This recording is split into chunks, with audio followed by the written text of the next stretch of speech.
So I finally got around to installing the fog lights, or the pods, excuse me, that I've made a video about a week ago.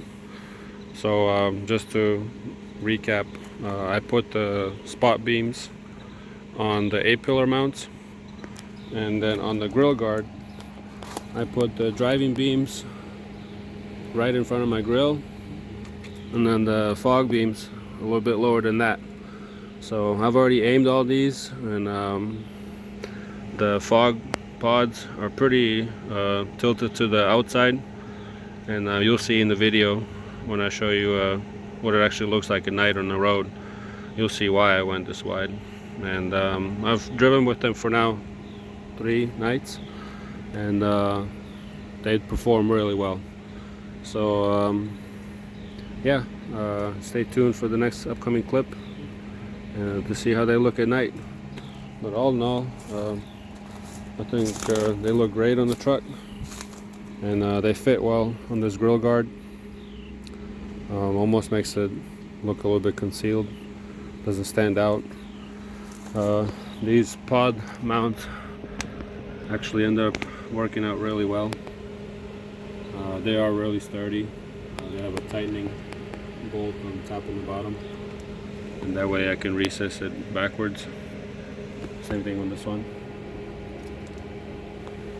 And they are real sturdy. There's no way to move these. It comes with the little rubber inserts, so in theory it should not be damaging the grill guard, but I don't plan to take these off, so I guess when I do I'll find out. But anyways, everything has been wired, tucked away, zip tied, so there's very little wire showing anywhere.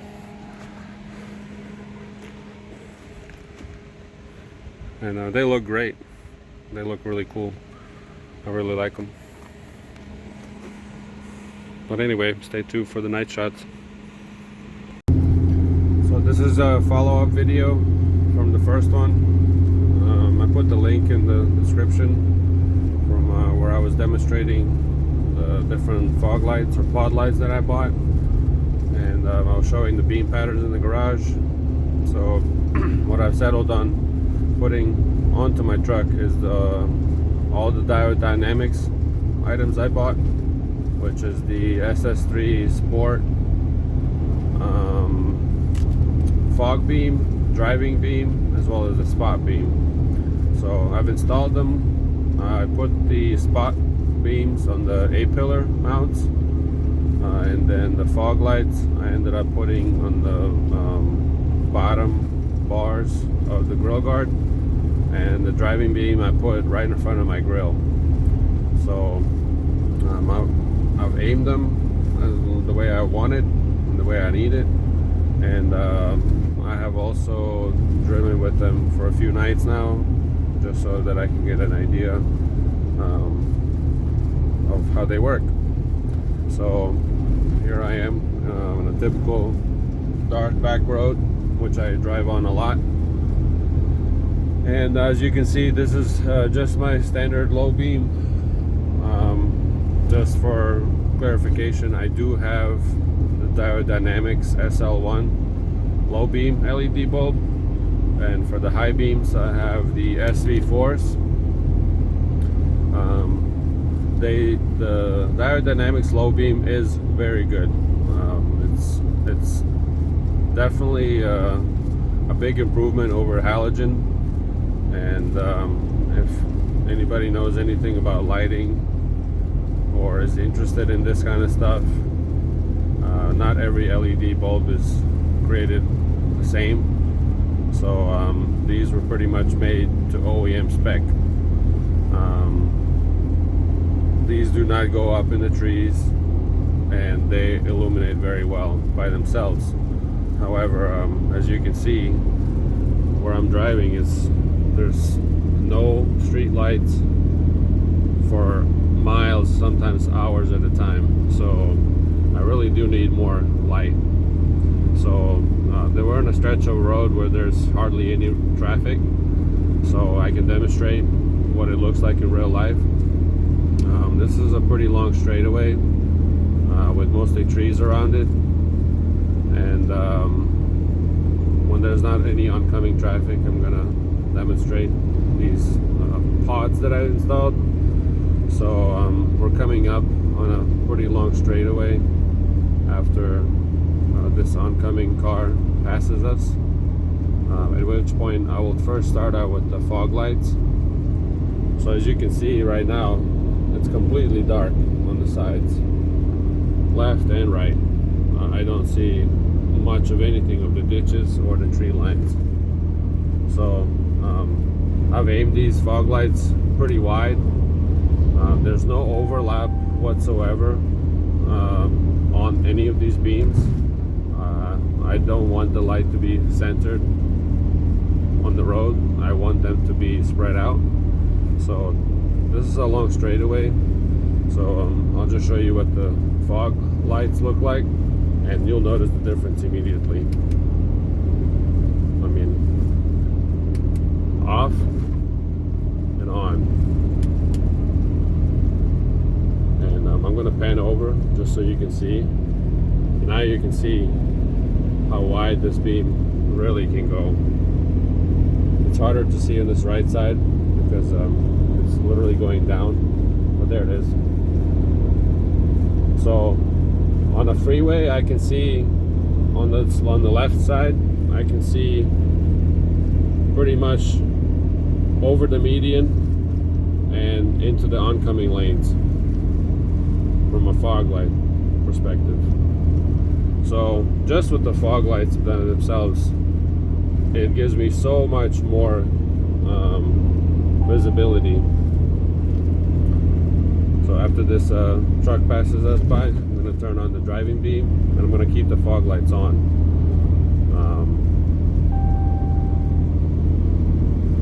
So we're coming up with another long straightaway, so you'll be able to see what it looks like out the distance. And this is my factory high beam LED. As you can see, it really doesn't go out that far. It just kind of gives me a little bit of flood effect in the tree line. This is on, this is off, so not much. But here's the Diode Dynamics driving beam. It's harder to see in the video, but it really does illuminate the tree line on both sides, and it goes out pretty far. It is not as far as a spot beam, but the driving beam is very, very good. And I'm going to try to toggle it on and off just to see if you can kind of catch a difference. On video, it doesn't seem as bright. However, in real life, it really is bright.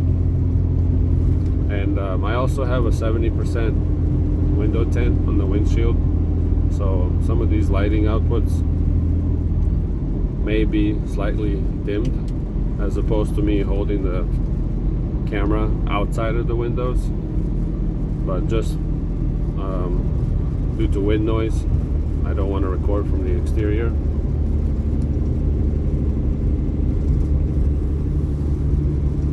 So we're coming up on a little illuminated area. We're just going to skip that. And then after this illuminated area, there's another long straightaway. And then I'm going to turn on the spotlight and toggle on between spot and driving.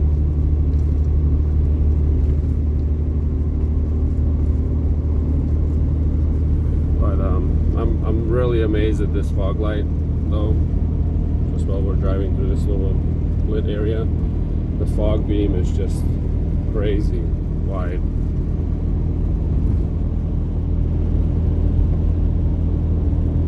mean, it goes well into the ditches.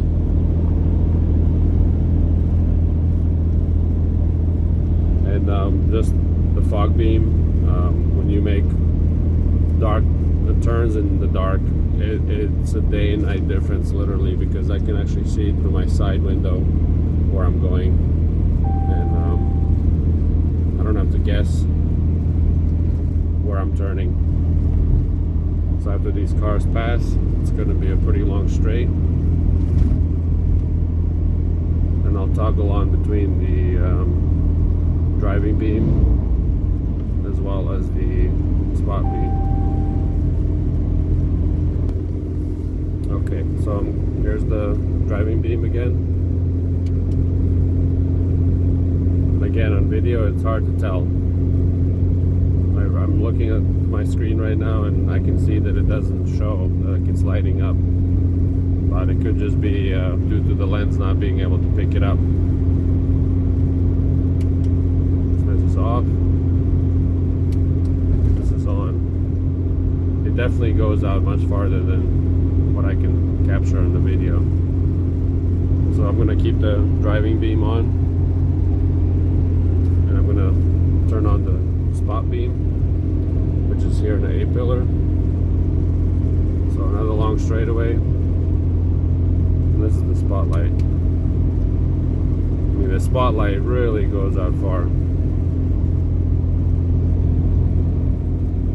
Again, it's mounted on here. They're both working.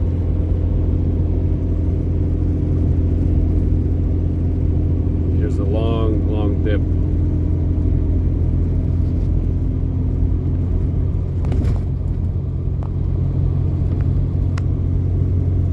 Try to zoom in a little bit.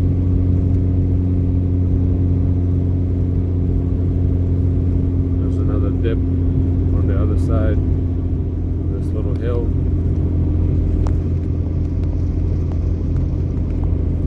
I mean, I would say at least a quarter mile, if not a third of a mile, on really long straightaways that I can see. Just excellent. The width and the intensity and the depth, it's just mind-blowing.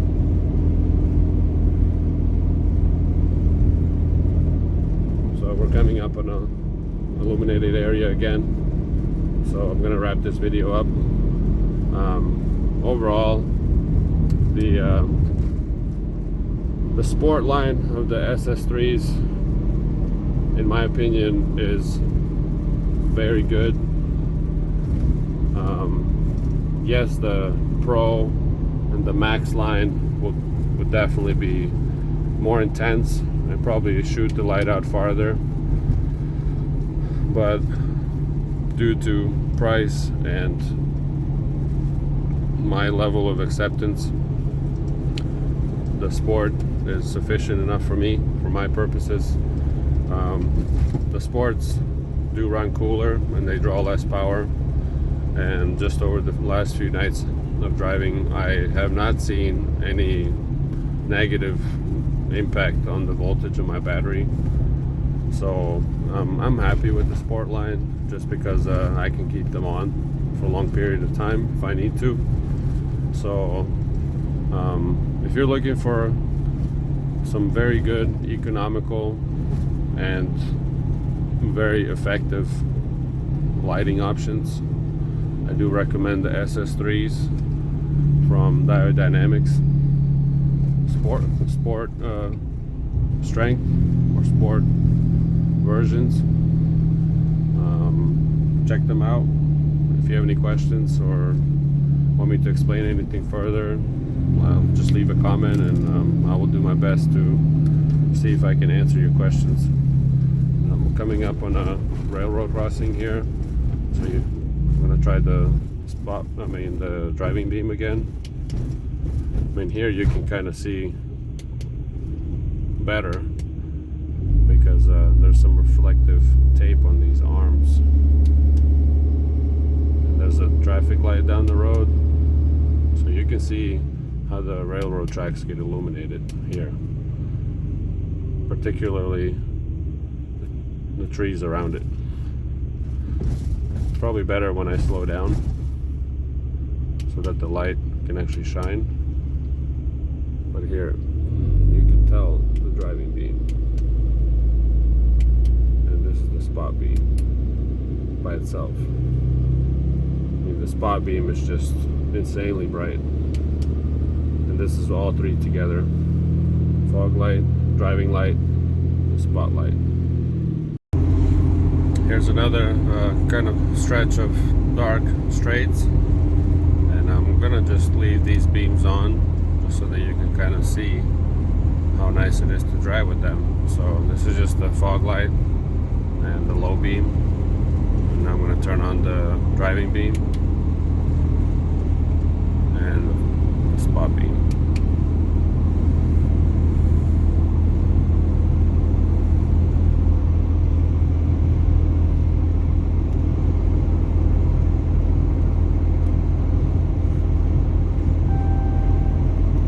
So this is zoomed in 4 times.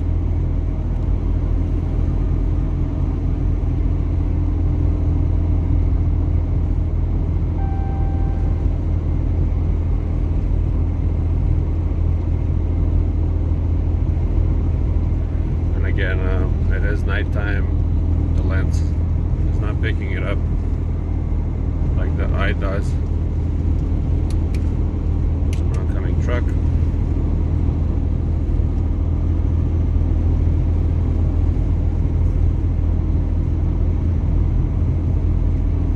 And now there should be another long straightaway.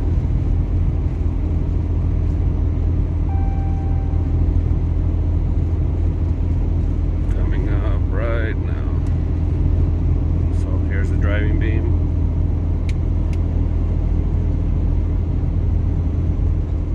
and then the spot beam, and I can, this long straightaway is at least a quarter to a third of a mile, and I can see the reflecting markings on the road as well as all the street signs all the way at the end of that straight and into the corner.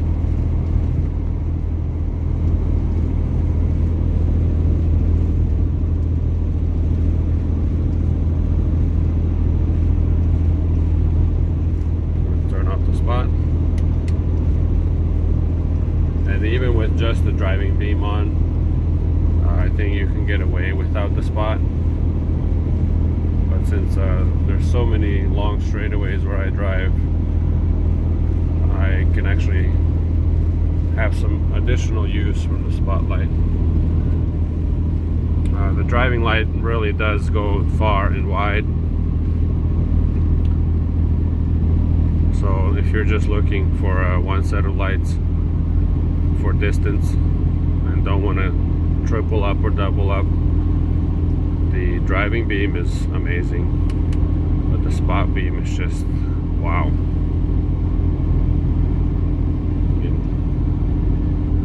And again, I did not center these beams from the pairs of pods.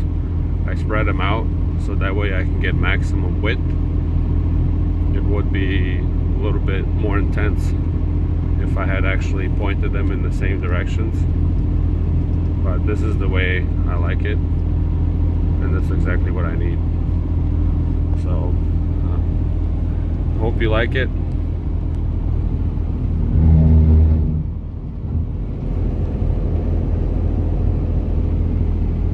If you're looking for some lighting, I hope this video helps you making a decision.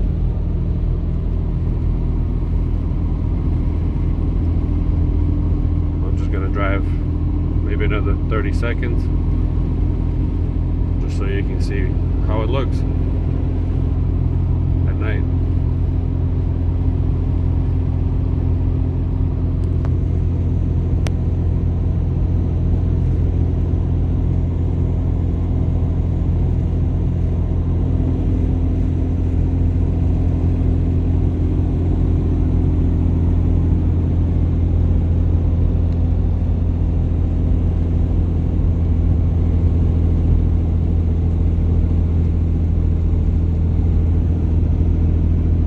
Straightaway.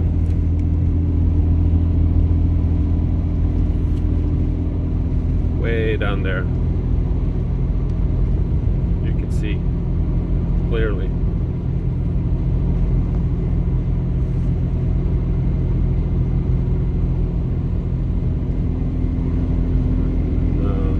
I think that'll be the end of my demonstration. Again, if you have any questions, leave me a comment. I'll try to answer any questions that I can and be as helpful as I can be. And I hope you enjoyed it. Thank you.